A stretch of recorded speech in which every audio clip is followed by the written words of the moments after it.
हम चरवाहे नाचे झूम के।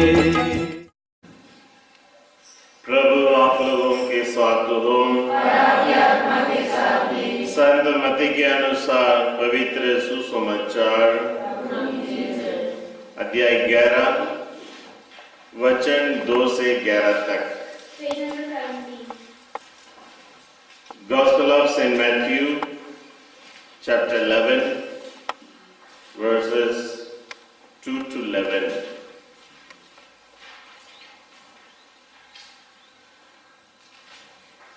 यूहन्ना ने बंदीगृह में मसीहा के कार्यों की चर्चा सुनकर अपने शिष्यों को उनके पास यह पूछने भेजा, क्या आप ही है वह जो आने वाले हैं, अथवा हम किसी दूसरे की प्रतीक्षा करें?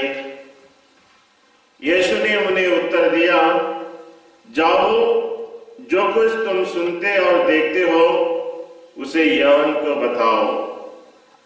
अंधे देखते हैं, लंगड़े चलते हैं, कोढ़े शुद्ध किए जाते हैं, बहरे सुनते हैं, मुर्दे जिलाए जाते हैं, दरिद्रों को सुसमाचार सुनाया जाता है। और धन्य है वह जिसका विश्वास मुझ पर से नहीं उठ जाता है। वे विदा हो ही रहे थे कि यीशु जनसमूह से यूहन्ना के विषय में कहने लगे, तुम लोग निर्जन प्रदेश में क्या देखने गए थे? हवा से हिलते हुए सरकंडे को? नहीं। तब तुम क्या देखने गए थे? बढ़िया कपड़े पहने मनुष्य को? नहीं।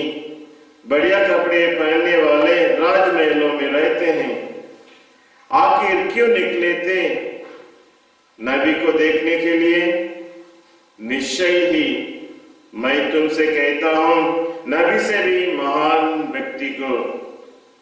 यह वही है जिसके विषय में लिखा है, देखो मैं अपने दूत को तुम्हारे आगे भेजता हूं, वह तुम्हारे आगे तुम्हारे मार्ग तैयार करेगा। मैं तुम लोगों से कह देता हूं, मनुष्यों में यूहन्ना बपतिस्मा से बड़ा कोई भी पैदा नहीं हुआ है। फिर भी स्वर्ग राज्य में जो सबसे छोटा है वह यूहन्ना से बड़ा है।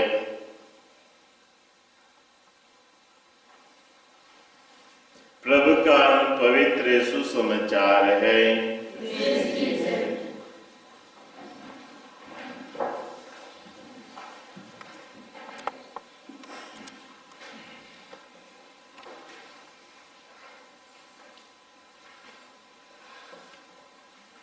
कृष्ण में मेरे प्यारे भाई तथा बहनों, आगमन के दूसरे हफ्ते में यानी पिछले हफ्ते हमने देखा है यूहन्ना बपतिस्मा का संदेश के बारे में। पिछले हफ्ते यूहन्ना बपतिस्मा ने पश्चाताप के बारे में संदेश दिया था, और आज हम देखेंगे वो संदेश देने वाला यूहन्ना बपतिस्मा के बारे में।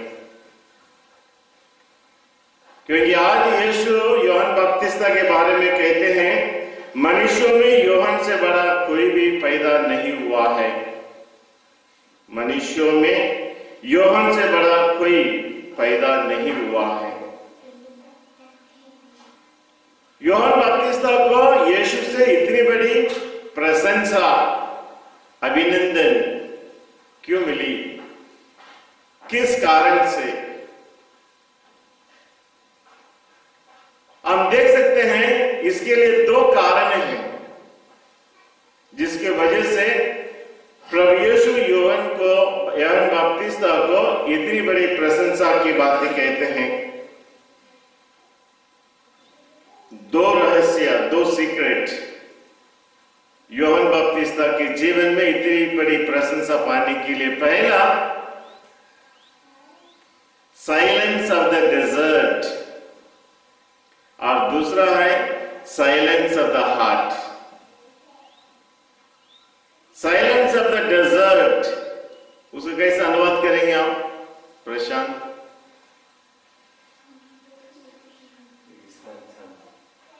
रेगिस्तान की शांति।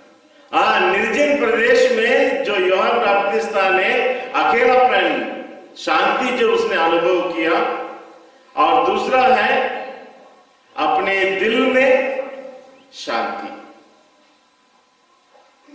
दिल में शांति, दिल में प्रवेश कर देखने के लिए उसको यह आवश्यकता कि वह निर्जन प्रदेश में अकेला रहे। और जब इस प्रकार निर्जन प्रदेश में वह अकेलापन अनुभव करता है, it was possible for him to enter into himself, अपने दिल की गहराई में पहुंचकर प्रश्न करता है, अपने दिल की गहराई में पहुंचकर यह प्रश्न करता है, मैं कौन हूं, मैं इस धरती पर क्यों जन्मा हूं, और इस धरती पर जन्म लेने से मेरा कर्तव्य क्या है। यह 3 प्रश्न वह अपने आप में पूछता है, और इस तीनों प्रश्न के लिए उसे जवाब मिलती है, उचित जवाब मिलती है, जिसको हम उसके प्रवचन में, जिसको हम उसके जीवन शैली से देखते हैं। तो ना केवल यूहन्ना के जीवन में मैं इस दुनिया में क्यों आया हूं, क्यों जन्मा हूं, मैं किस काम से इस दुनिया में भेजा गया हूं, ना केवल यूहन्ना को सोचना था, और उसने सोचा भी। उसी प्रकार हमारे एक व्यक्तियों के जीवन में भी यह प्रश्न उठना चाहिए, व्हाई आई एम हियर, मैं इस दुनिया में क्यों हूं, इस धरती पर मैंने क्यों जन्म लिया है, और यदि मैं जन्म लिया हूं तो मेरा कर्तव्य क्या है, व्हाट इज माई ड्यूटी। हर एक व्यक्तियों को पूछना है, और हम अपने दिल की गहराई में पहुंचकर तभी इस प्रश्न को पूछेंगे, और जवाब हमें तभी मिलेगा जब हम यूहन्ना बपतिस्ता के समान अपने जीवन में कभी शांत रखते हैं।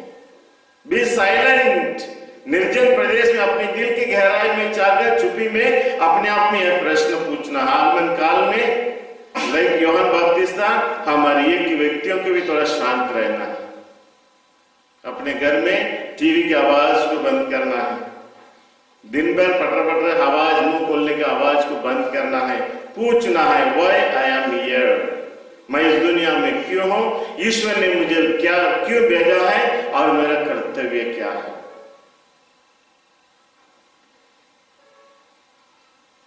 और यूहन्ना बपतिस्ता के जीवन में हम देखते हैं, he was a very powerful man, निर्जन प्रदेश में रहता है, या अपने 3 प्रश्नों के लिए वह जवाब ढूंढता है, then he becomes a very powerful man, दुनिया की कोई भी शक्ति उसे रोक नहीं सकता है। और इतनी शक्तिशाली कैसे बना हो,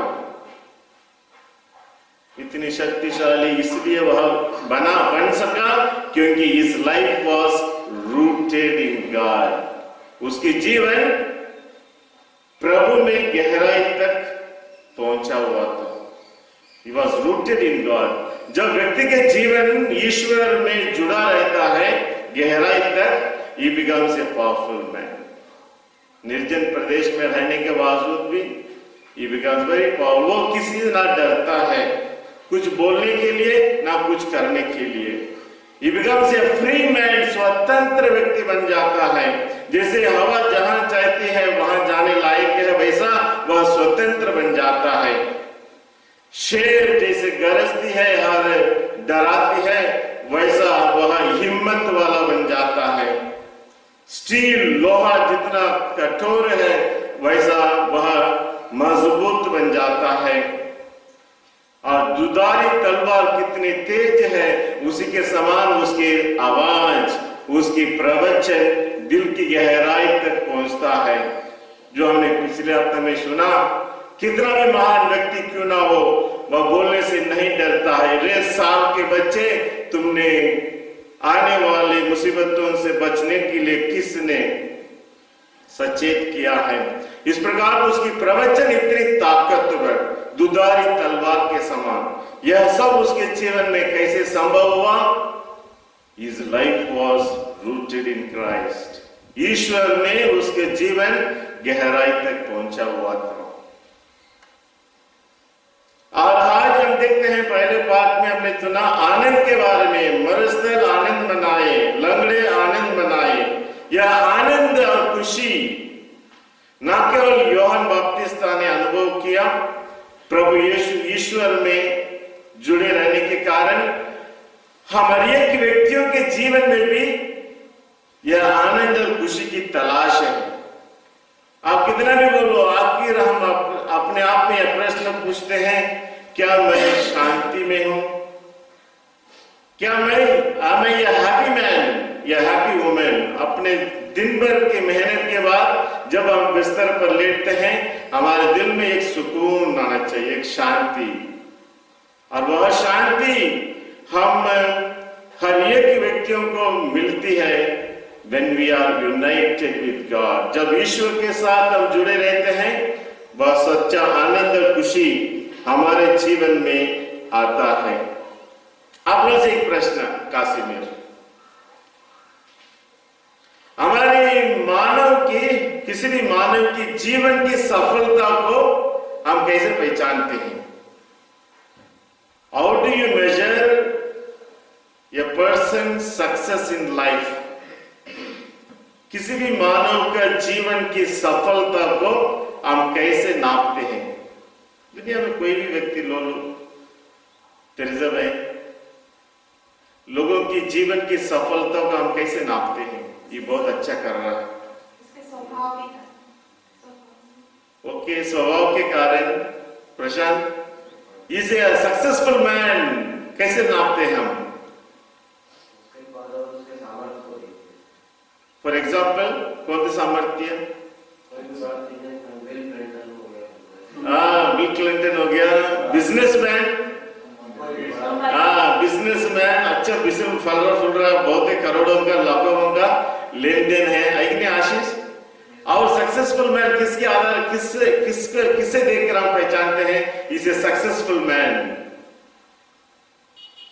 कासिमिर, ईश्वर के प्रति जो श्रद्धा रखते हैं और उसमें विश्वास करके आगे बढ़ते रहते हैं, अपने आप उसको मतलब ये सफलता मिलते रहता है। लोग देखते हैं कि कैसे आगे बढ़ते जा रहा है। ओके, दुनिया की दृष्टिकोण से साइमन, लोगों की जीवन ही बहुत सफल आदमी है, इसे सक्सेसफुल मैन, जैसे करोड़ों के लेन देन है, गाड़ी घोड़ा है, अरे 10 गाड़ी है उसके पास है, 4 गाड़ी चलने के लिए, 4 गाड़ी वापस आने की, और अच्छा मकान है, इस वेरी बहुत पैसा वाला है, और अच्छे खाने पीने, हमेशा टेबल पर खुशबूदार सुगंधित भोजन, मस्ती और अच्छे कपड़े। जब ये सब चीजें रहती हैं, अरे इज वेरी सक्सेसफुल मैन, अरे जीवन में कुछ पा लिया उसने। ये दुनिया की दृष्टिकोण से मानव की सफलता की परिचय है। मगर आज हमें असली सफलता की निशानी यूहन्ना बपतिस्ता में बताते हैं। ना उसके पास से गाड़ी घोड़ा थी, ना अच्छे कपड़े थे, ना लाखों की कारोबार थी। बिल क्लिंटन या करोड़ों के लोग किसी भी व्यक्ति हो, यीशु ने किससे नहीं कहा तुम मानव में जन्मे मनुष्य में से सबसे महान व्यक्ति है, सफलता के व्यक्ति, किसी से नहीं कहा। मगर यूहन्ना बपतिस्ता से कहते हैं you are the greatest of all man born of women. मानव में जन्मे महान व्यक्तियों में से आप सबसे महान है। क्यों? ना उसके पास गाड़ी घोड़ा थी, ना पैसा थी, ना अच्छे कपड़े थे, ना अच्छा भोजन थे, सिर्फ एक ही के कारण, जैसे कासिमिर ने कहा, जब हमारा जीवन ईश्वर पर केंद्रित है, ईश्वर में जुड़ा हुआ है और ईश्वर से प्रेरित है, उस व्यक्ति है महान व्यक्ति है और अपने जीवन में सफलता की ऊंचाई तक पहुंचता है। क्यों? आप देखिए, कितना भी हम खाना पीना करें, कितना भी अच्छा कपड़ा पहने, कितने भी अच्छे महल में रहें, ऑल डिजीज जो कुछ हम देखते हैं, जो करते हैं, वो किसके लिए? पेट के लिए, शरीर के लिए। और पेट और शरीर अपने बाहरी रूप रंग के मांगे कभी समाप्त होती क्या? आज अच्छा भोजन करेंगे, फिर शाम को फिर से भूख लगेगी। अच्छे कपड़े, अच्छे से अच्छे कपड़े पहनेंगे, फिर हमको 2 दिन के बाद अरे अच्छा नहीं लगा, दूसरा कपड़े लगेंगे। तो इस प्रकार शरीर के मांगे कभी समाप्ति नहीं होती है, कितना भी अच्छा। और इसलिए इससे भी बढ़कर वह भूख और प्यास हमारी आत्मा की है। जैसे शरीर के लिए अच्छे भोजन कपड़े की जरूरत है, वैसा हमारी आत्मा की असली भोजन है, असली मित्र है गॉड हिमसेल्फ। ईश्वर स्वयं अपनी आत्मा की मित्र है। और जब हम उस आत्मा की प्यास को बुझाते हैं, फिर हमारे जीवन में किसी भी भूख प्यास की जरूरत नहीं होती है। इसलिए यूहन्ना के जीवन हम देखते हैं, जब वह अपने जीवन को ईश्वर पर केंद्रित करता है, ना उसे भोजन की कोई चिंता है, या कपड़े की कोई चिंता है, या पैसे के पीछे दौड़ने की कोई चिंता है। वह he was a happiest man, he was most free, स्वतंत्र व्यक्ति है, जो वह अपने दिल की इच्छाओं को या आत्माओं की इच्छाओं को पूरा करता है। तो इसलिए हमें यह सीख सकते हैं, यदि मैं दिन रात जानवर के समान दौड़ते रहता हूं, मेहनत करते रहता हूं, पसीना बहाते रहता हूं, आखिर किसके लिए? फिर मैं क्यों संतुष्ट नहीं होता हूं? और दूसरी ओर देखते हैं, यूहन्ना बपतिस्ता निर्जन प्रदेश में रहकर शांतता में अपने दिल की गहराई तक पहुंचकर अपनी आत्मा की प्यास बुझाने के लिए प्रयास करता है। And he becomes the most powerful, शक्तिशाली आदमी, और ईश्वर के सामर्थ्य से भरा हुआ, और वह he was the most happy man. तो यदि आप और मैं अपने जीवन में सुखी रहना चाहते हैं, बिस्तर पर लेटकर आनंद का नींद सोना चाहते हैं, तो हमें ना केवल शरीर की इच्छाओं को तृप्ति करना है, इससे भी बढ़कर हमारे आत्मा की इच्छाओं को पूरा करना है। तभी हम अपने जीवन में शांति को अनुभव करेंगे, पीसफुल लाइफ, शांति भरा जीवन जी पाएंगे। और जो व्यक्ति happy man, who is a happy man? Happy man या खुशी व्यक्ति वही है जिसके दिल में ईश्वर है। आपके पास कितना भी चीजें क्यों ना हो, कितना अच्छा महल भी क्यों ना हो, कितना भी अच्छा कपड़ा, you can not be happy always, but God's presence, ईश्वर की उपस्थिति हमारे दिल में, ईश्वर के रिश्ता जो हमारे साथ है वह गहरा है, तो हम हमेशा इन सभी चीजों के अभाव में भी हम खुश रहेंगे। We will be happy family, happy खुश family.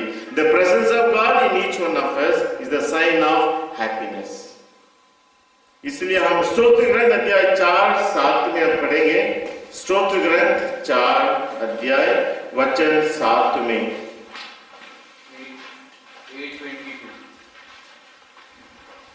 4-7 कितने ही लोग कहते हैं हमें सुख शांति कहाँ से मिलेगी?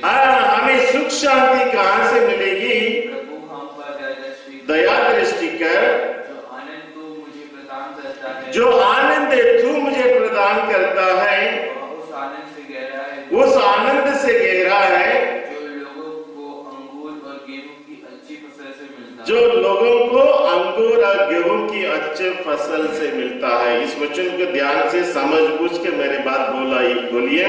कितने ही लोग कहते हैं हमें सुख शांति कहाँ से मिलेगी? हर मानव के जीवन में यह भूख है, प्यास है, सुख के लिए, शांति के लिए, चैन के लिए, अच्छे नींद के लिए हर व्यक्ति कोशिश करता है और ढूंढता है मुझे कहां से मिलेगी। और वचन कहता है प्रभु हम पर दया दृष्टि कर, प्रभु दया दृष्टि कर। तो प्रभु की दया, प्रभु की कृपा, प्रभु की उपस्थिति हमारे दिल में आने से हमें सच्चा सुख, सच्चा आनंद और खुशी हमें मिलती है। इसलिए आगे तक वचन बताता है, आप लोग मेरे बात दोहराइए, जो आनंद तू मुझे प्रदान करता है वह उस आनंद से गहरा है जो लोगों को अंगूर और गेहूं की की अच्छे फसल से मिलता है। अंगूर और गेहूं किसके प्रतीक है? खाने पीने चीज की अपने शरीर से संबंधित है, और खाने पीने चीजों से हमारी आनंद इतना नहीं है, इससे भी बढ़कर है जो लोगों का आनंद ईश्वर देता है। इसलिए जो आनंद तू मुझे प्रदान करता है, तो ईश्वर ही हमें खाने पीने से भी बढ़कर, अपने कपड़े से भी बढ़कर, अपनी महल से भी बढ़कर सच्चा आनंद ईश्वर ही हमें दे सकता है कि नहीं फिलोमिना? और इसलिए यदि आपको और मुझको वह सच्चा आनंद और खुशी चाहिए, तो हमें ईश्वर के चरणों में आने की जरूरत है। अंगूरी से नहीं, दाखरस से नहीं, खाने पीने से नहीं, अच्छे फसल से नहीं, दुनिया की कितने भी चीजों में हमें सफलता क्यों ना मिले, वह हमें सच्चा आनंद खुशी नहीं दे सकता है जो प्रभु हमें देता है। प्रभु की दया, प्रभु की उपस्थिति, प्रभु की कृपा जब हमारे दिल में आ जाती है, that is the greatest joy in our life. हमारे जीवन में सबसे महान खुशी और आनंद उसी में है, ना कि हमारी गेहूं की अच्छी फसल से, ना अंगूर के अच्छे रस से। इसलिए आगे चलकर हम देखते हैं स्तोत्र ग्रंथ 43:4। 43:4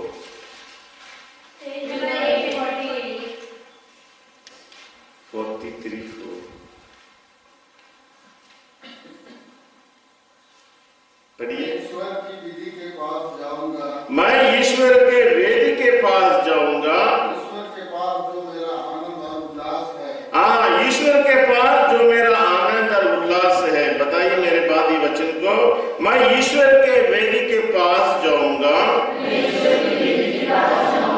जो ईश्वर के पास जो मेरा आनंद और उल्लास है। तो फिर से एक बार वचन हमें यही समझाता है, हमारे जीवन में सच्चा आनंद खुशी ईश्वर के वेदी के पास है, और इसलिए हमें ईश्वर के वेदी के पास आने की जरूरत है कि नहीं गोल ब्रदर? थोड़ा चेहरा दिखाइए इस तरह। तो हमारा सच्चा आनंद और खुशी ईश्वर के मंदिर में है, ईश्वर के वेदी पर है। इसलिए हमें हर हफ्ता में, हर समय जब हमें मौका मिलता है साइमन, ईश्वर के मंदिर में, ईश्वर के वेदी में आने की जरूरत है। योहन 16:20 में हम पढ़ते हैं, योहन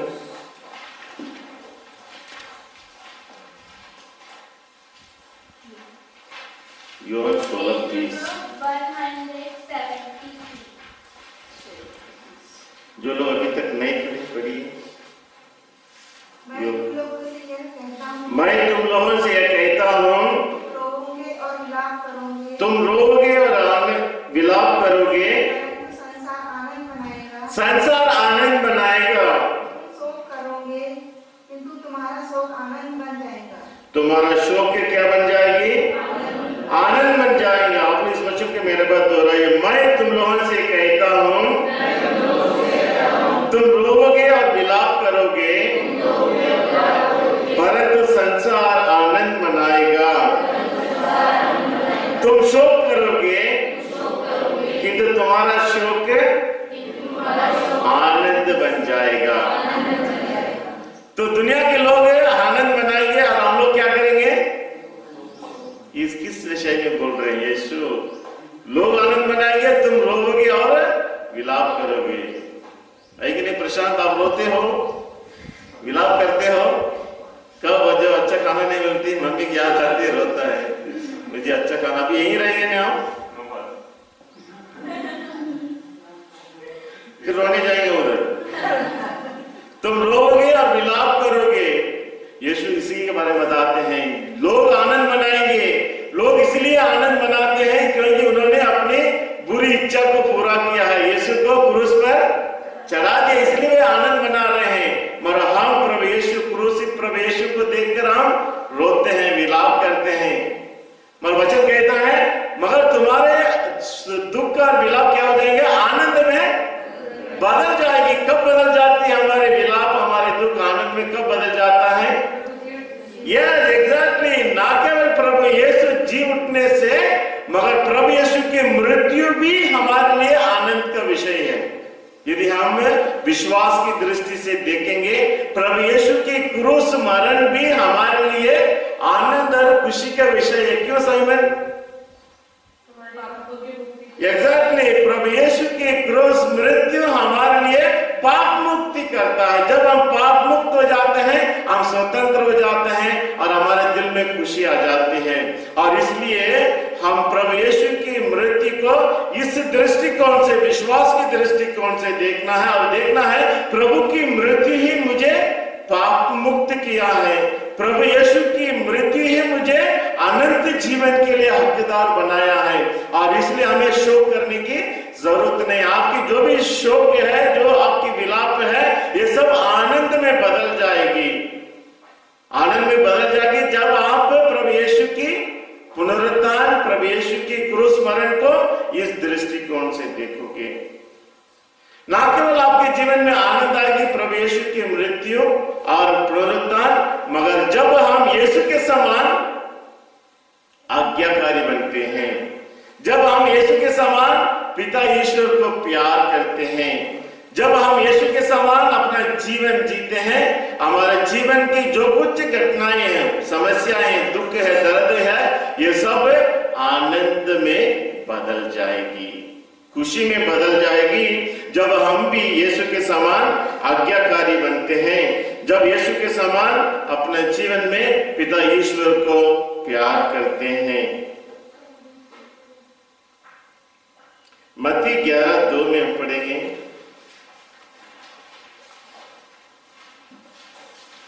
मत्ती 2:11 नहीं 11:2 सॉरी, मत्ती 11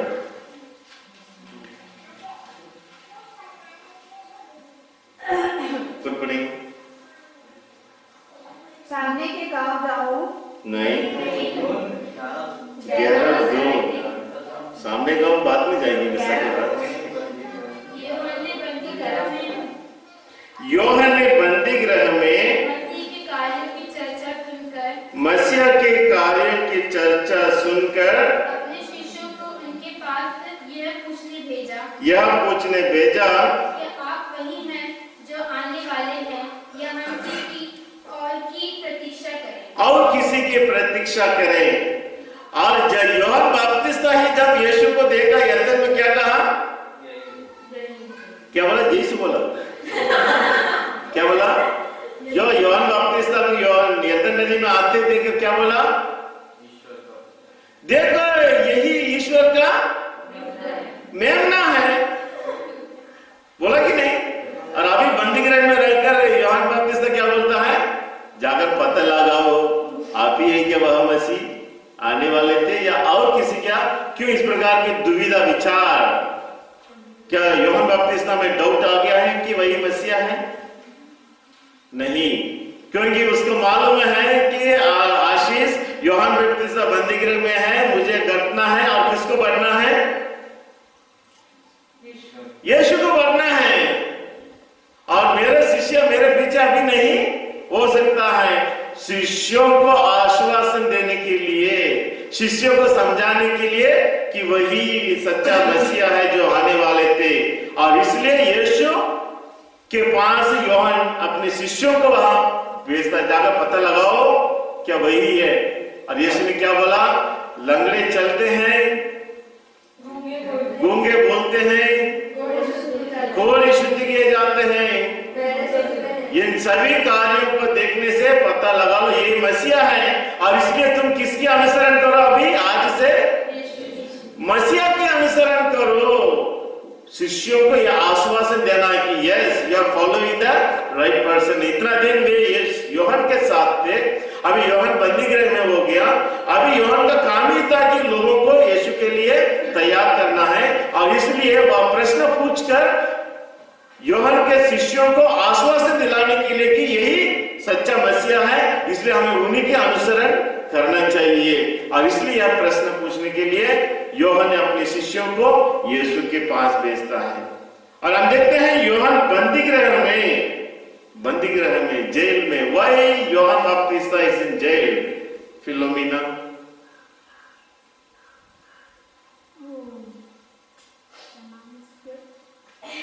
यूहन्ना बपतिस्ता क्यों जेल में है? हाँ, फिलिप, हेरोद के भाई की पत्नी फिलिप को उसने शादी कर लिया था। और कहा था कि ये उचित नहीं है। ये निडर होकर, उसकी हिम्मत कहां से मिली? ईश्वर से। निर्जन प्रदेश में उसने ताकत पाया है। किसी भी राजा से बड़ा क्यों ना हो, छोटे से छोटा क्यों ना हो, किसी के साथ हिम्मत के साथ बोलने के लिए उसे ताकत मिली। इसलिए वो कहता है तुम्हारे भाई की पत्नी को तुम शादी करना उचित नहीं है। हिम्मत करेजियस दिवस है, शेर के समान हिम्मत वाला है। दुधारी तलवार अपने मुंह से निकालकर उसकी दिल की गहराई तक पहुंचाता है कि तुमने जो किया है वह गलत है। किसी को खुश करने के लिए नहीं, he was a free man, इतनी आजादी से बोलने के लिए उसे हिम्मत है। और इसका परिणाम है he is in the jail। और इसलिए यूहन्ना Baptista he was an honest man, ईमानदार व्यक्ति है और वह किसी से नहीं डरता है। ऑनेस्ट में, इसलिए वह बंदी गृह में है। और आगे चलकर हम देखते हैं दरिद्रों को सुसमाचार 11:2 के बाद में क्या लिखा है? घोड़े शुद्ध किए जाते हैं, मुर्दे जिलाए जाते हैं, दरिद्रों को सुसमाचार सुनाया जाता है। ये दरिद्र कौन है? दरिद्रों को सुसमाचार सुनाया जाता है। सिमी, दरिद्र कौन है? दरिद्र कौन है? गरीब लोग हैं जिनको समाज में कोई स्थान नहीं है। लोग उन्हें इज्जत नहीं करते थे, क्योंकि यीशु के समय में काशी में लोग, बड़े बड़े लोग आपस में एक दूसरों को इज्जत देते थे। पैसे वालों को इज्जत मिलता था, मगर गरीब जो गडेरिया जैसे लोग हैं उनके लिए कोई स्थान नहीं था। और प्रभु यीशु का आगमन का संदेश भी गडेरिया लोगों के लिए, निचले वर्ग के लोगों के लिए। और यीशु भी आकर कहते हैं मैं दरिद्रों को सुसमाचार, बड़े महल में रहने वालों को नहीं, सबसे पहले प्रभु यीशु का आनंद और खुशी का संदेश गरीब लोगों के लिए, तिरस्कृत लोगों के लिए, जिन्हें समाज नहीं अपनाता है उन्हें ईश्वर अपनाता है। दरिद्रों को सुसमाचार सुनाने के लिए।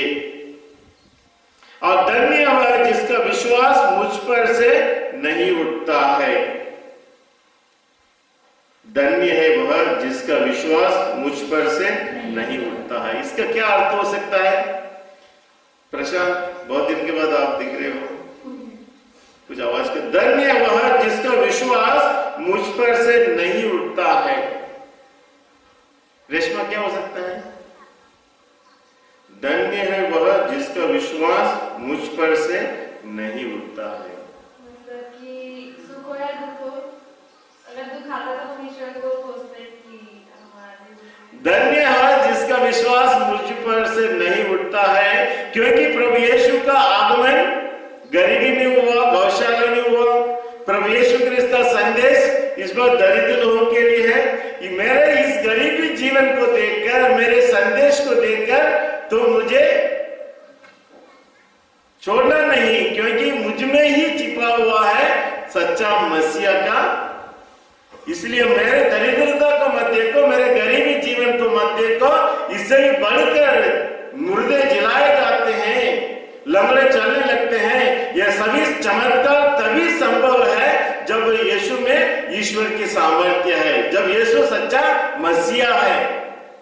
और उस मसीहा को हमें पहचानना है, उस ईश्वर के सामर्थ्य का हमें पहचानना है। और धन्य है वह मनुष्य जिसका विश्वास मुझ पर से नहीं हटता। इसलिए हमारे सच्चा पहचान उस यीशु में पहचानना चाहिए, ईश्वर की सामर्थ्य, ईश्वर की पहचानना चाहिए। और इसलिए यीशु कहते हैं वे सभी लोग धन्य हैं जो मुझ में उस मसीहा को पहचानते हैं और विश्वास करते हैं। और वचन 7 में शारदा बोलो, देखिए 11:7। वे पिता हो ही रहते कि ईसा जन समूह से यौहन के विषय में कहने लगे। यौहन के विषय में कहने लगे, तुम लोग निर्जन प्रदेश में क्या देखने गए थे? हाँ, क्या देखने गए थे? हवा से हिलते हुए सरकंडे को? हवा से हिलते हुए सरकंडे को नहीं। तो तुम क्या देखने गए थे? क्या तुम क्या देखने गए थे? बढ़िया कपड़े पहने मनुष्य को? बढ़िया कपड़े पहने मनुष्य को नहीं। बढ़िया कपड़े पहनने वाले राजमहलों में रहते हैं। यस। आखिर क्यों निकले थे? नबी को देखने के लिए।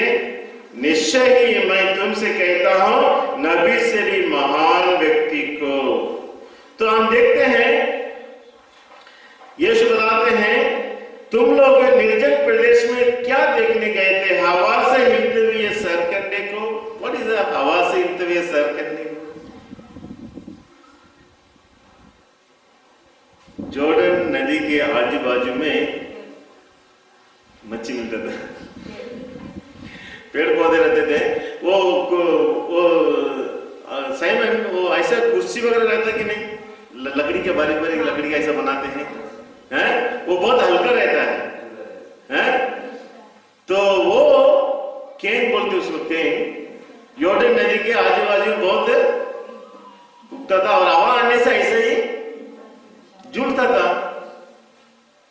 तो यीशु तुलना करते हैं, क्या हवा से हिलने वाले सरकंडे को देखने के लिए?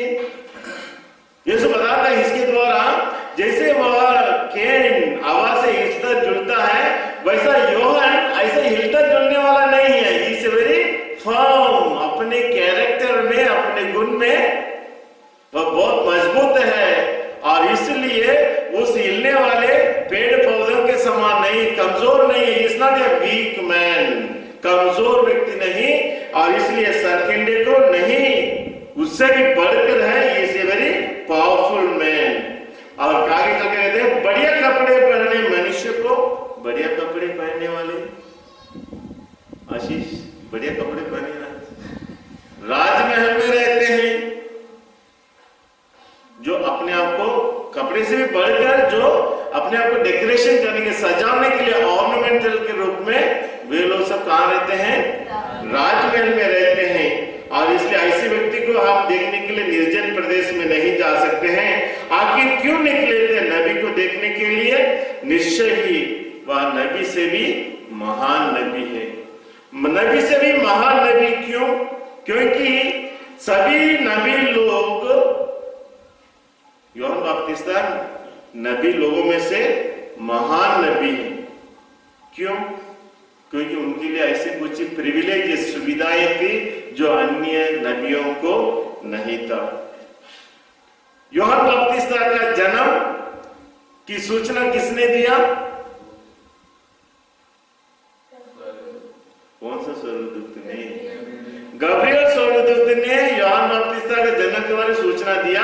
और यीशु के जन्म के बारे में किसने सूचना दिया? अगेन सेम गब्रियल दूत नहीं।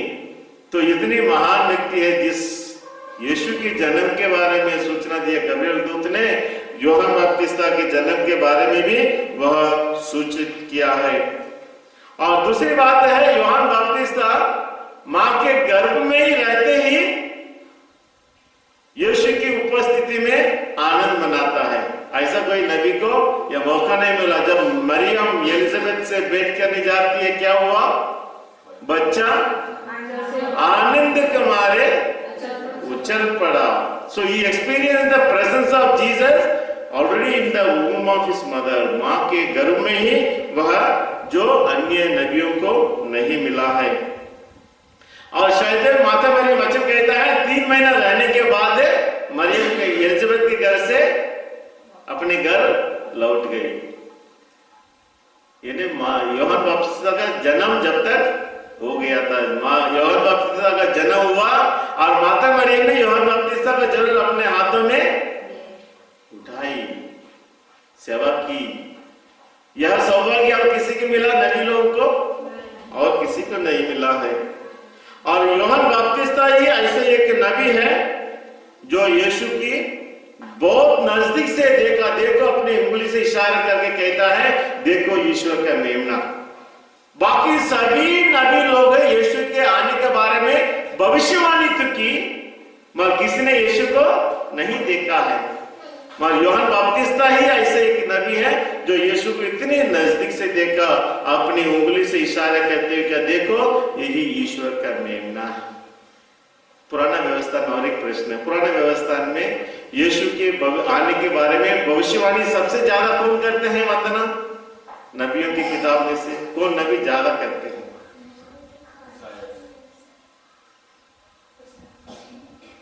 आशीष कौन है? Allwyn is right. इज़ायास नबी बहुत बारे में, आज के पाठ भी इज़ायास नबी के बारे में है कि नहीं? तो सबसे ज्यादा अन्य नबी लोग भी करते हैं, सबसे ज्यादा भविष्यवाणी यीशु के आने के बारे में कौन करते हैं? इज़ायास नबी करते हैं। इज़ायास नबी से भी बढ़कर यूहन्ना बपतिस्ता यीशु को आमने सामने देखने के सौभाग्य मिला है। और दूसरा हम देखते हैं सभी नबी लोगों को ईश्वर से वरदान मिलता है कि नहीं? सही में सभी नबी लोगों को ईश्वर से वरदान मिलता है, वचन बोलने के लिए, चमत्कार करने के लिए। मगर यूहन्ना बपतिस्ता ही ऐसे एक महान नबी है जो ईश्वर को वरदान देता है।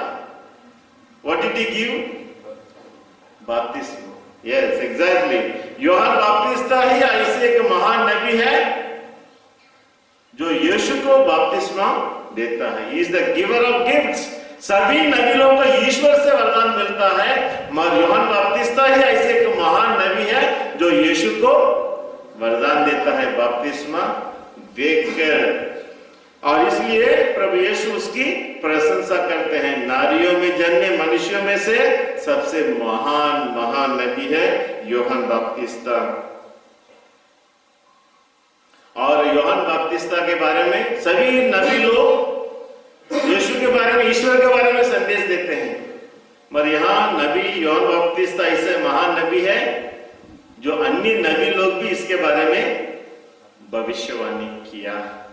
तो इस प्रकार हम देखते हैं यूहन्ना बपतिस्ता कैसे महान नबी है, कैसे अपना जीवन जिया है और अपने जीवन में इस दुनिया में जन्म लेने का और इस दुनिया में रहने का और कार्य करने का मतलब पहचानता है जब वह निर्धन प्रदेश में रहता है और यीशु की और संकेत करते हुए सही रूप से बताता है यही ईश्वर का मेमना। अपना कर्तव्य निभाता है और अपने जीवन को समाप्त कर देता है।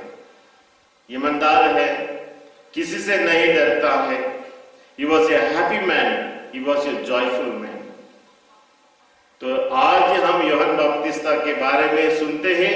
हमारे जीवन में भी इसी प्रकार की निडर, हमारे जीवन में भी इसी प्रकार की ईश्वर के साथ जुड़े रहना और इसी प्रकार हमारे जीवन में ईश्वर की उपस्थिति के कारण सच्चा आनंद और खुशी को हमें अनुभव करना है। हमारी सच्चा आनंद और खुशी अंगूरी से नहीं, अच्छा फसल की गेहूं की फसल से नहीं, मगर जब हमारे आत्मा की फसल है, आत्मा की अधिकारी प्रभु यीशु हमारे दिल में आ जाता है, we become the happiest people. खुशी से भरा हुआ लोग हम बन जाते हैं। हैप्पीनेस को अंग्रेजी में क्या बोलते हैं? आल्विन, हैप्पीनेस को अंग्रेजी में क्या बोलते हैं? खुशी, joy, joy to the world, joy है कि नहीं? You are happy man, you want to be happy. आप लोग सब खुश रहना चाहते हैं, वंदना। जॉयफुल, यह जॉय का स्पेलिंग क्या है? J Y। If you want to be joyful in your life, सबसे पहला अक्षर है J। J is for Jesus। Give first place for Jesus। Second spelling O for others। यीशु के बाद आप अपने जीवन में किसको जगह देना है? दूसरों को जगह देना है। Love others.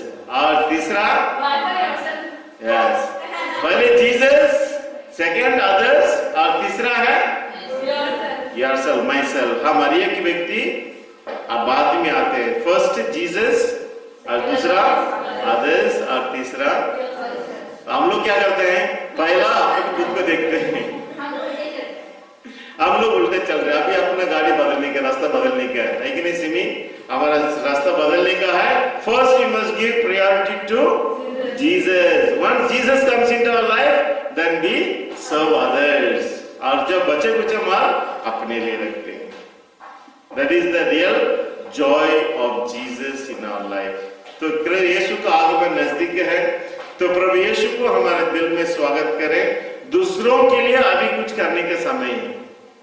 Do something for others, क्योंकि यीशु भी इस दुनिया में आते हैं लोगों को कुछ करने के लिए, मुक्ति देने के लिए, पाप मुक्ति देने के लिए।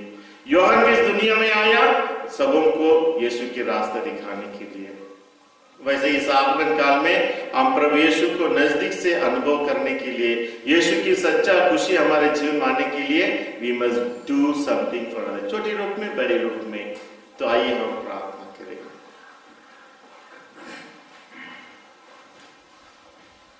हे दया सागर प्रेमी पिता, हम सब मिलकर आज यूहन्ना बपतिस्ता उस महान नबी के लिए धन्यवाद देते हैं जिनको यीशु ने प्रशंसा करते हुए कहा, मानव में जन्मे मनुष्यों में से सबसे महान नबी है यूहन्ना बपतिस्ता।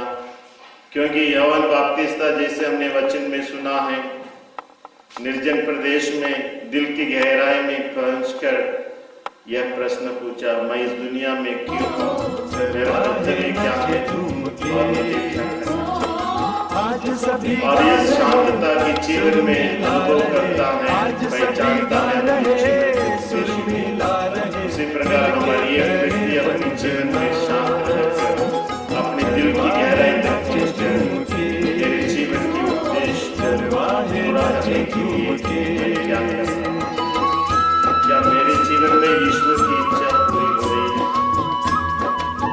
दया सागर पिता, हमारे एक व्यक्तियों के दिल में प्रभु यीशु को स्वागत करने के लिए, हमारे एक व्यक्ति अपने आप को तैयारी करने के लिए हमें योग्य बना दे। हमें हर प्रकार की बुराइयों से, हर प्रकार की चिंताओं से खबर, प्रभु यीशु को लाया हमें जैसे यूहन्ना पाई खबर, शांति बोलाया हमें भूपर। ईश्वर मनुष्य बना बाल यीशु जन्म आया मुक्ति दाता बनकर, चरवाहे नचे झूम के, चरवाहे नचे झूम के।